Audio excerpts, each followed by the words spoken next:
आज मु आपण ओऊर गोटे बहुत सुंदर रेसिपी नहीं आसी जोटा कि आमर ओऊ आलू पानी कहुए बा झोल कहुए प्राय यहाँ गाँव में बना जाए आर टेस्टा बहुत बढ़िया माने पूरा टिके राग राग खटा खटा वाला रही है। यार टेस्टा एत बढ़िया जे आपण मानक जदि खाइबा को इच्छा हो नए बेले बेले जानते देह खराब जो पाटी अरुचिया रही है से बेले आप ओऊ आलू पानी की बनईकि खाइबे देखिए गोटे जगह दुई थाली भात खाई नेबे। नमस्कार मु प्रियदर्शिनी आपण अनेक अनेक स्वागत करुच्ची मो यूट्यूब चैनल को चलतु रेसिपी स्टार्ट करवा।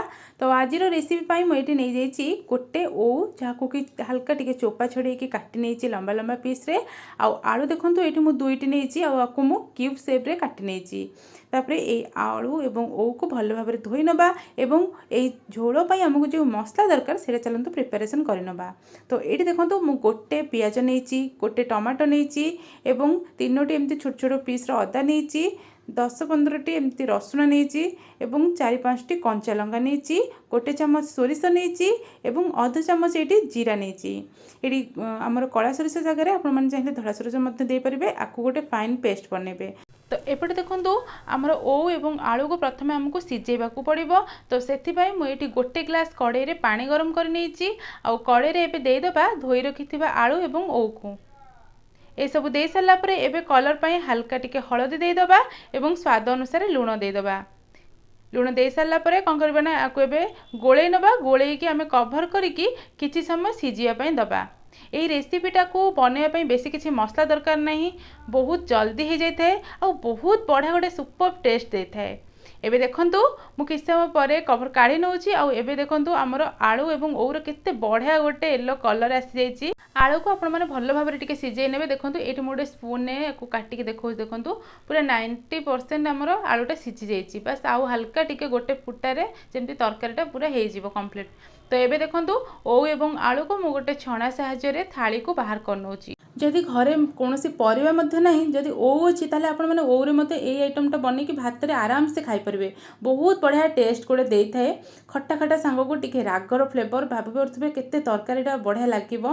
तो एठी देखंतु मु सबु ओऊ आलू को बाहर कर सला पर एबे कड़े रे दे दोची 2 चम्मच सोरिष तेल रे ए रेसिपीटा को बनेबे बहुत बढ़िया टेस्ट देई थाए। तापरे आधा चम्मच एठी जीरा पके दोची जीरा भल से फुटी गला परे आमे जो मसला पेस्टटा बनैथिले से सब को एतरे दे देबा। एबे मसला को भल भाबरे कोन करबा ना मिक्स करबा।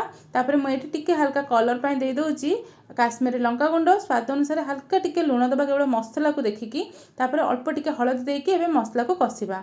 आ एई रेसिपीटा को बनया पई मसला को टिके हल्का कसिबा को पड़ी थाए। एठी देखंतु तेल छाडिया पर्यंत माको भल भाबरे कसी नउची आ किछि भी आपण माने एई मसला रे यूज करबेनी बस एमती सोरिष मसला हल्का टिके लुण हळदी देकी बनेबे। आ एठी देखंतु मसला हमर प्राय कसी हे गलानी मसलाटा आपण माने कसी हबा केमती जानिबे ना तेल जेतेबेले छाड़ी आसीबो बा कड़े रे देखिबे मसलाटा आदम भी लागुनी ताहाले जानिबे मसलाटा हमर परफेक्टली हे जाईची। एठी देखंतु आम कड़ेरु केमती मसलाटा छाड़ी आछी एबे मसला हमर पूरा रेडी हे गलानी। एबे कोन करबा ना हमें सिझे रखितबा ओऊ आलू को सेतरे दे देबा। एबे ओऊ आलू को दे सला परे कोन करबा ना मसला संगे भलो भाबरे हमें मिक्स करबा। ये देखो भल भाव में मिक्स कर देछि आ ये तरकारी हल्का टिके येलो येलो कलर देखा जाए बहुत बढ़िया देखा जाए आ जानी सोरिष मसला तरकारी रे केते सुंदर गोटे बास्ना आसी थाए। तापरे एटा भल भाव में टिके एमती मसला सहित मिक्स कर सारा परे एबे आमे कोन करबा ना हल्का टिके पानी दबा कारण ए रेसिपी रे हमर पानी दबा निहा दरकार टिके झोल झोल रहिले खाइबा पई बढ़िया लागिवो। एठी मोर टिके मसला पानी बळितला तो मैं इथरे मसला पानी दे दोची। तो टोटल मैं एठी गोटे ग्लास टाइप रो पानी देछि कारण हमको फुटेबार अछि तरकारी को। तो एठी देखंतु आपको भल भाव में एबे मिक्स कर देबा। बस आम तरकारीटा एबे मु भल भाव में गोळे नेछि एबे कोन करबा ना आपको 5 मिनिट पई हाई फ्लेम रे कवर करिनबा। तो ये प्राय 5-7 मिनिट हो गलानी मु कवर काढ़ी नउची देखंतु हल्का टिके पानी मध्य मरी आसीची। एबे हमर ओऊ आलू पानीटा हमर हो गलानी। तो एबे लास्ट में एतरे दे दोची गोटे चम्मच गरम मसला को देकी आमे आउ थरे टिके भल भाव में मिक्स करिनबा। एबे गैस रो फ्लेम को मु ऑफ करि नउची।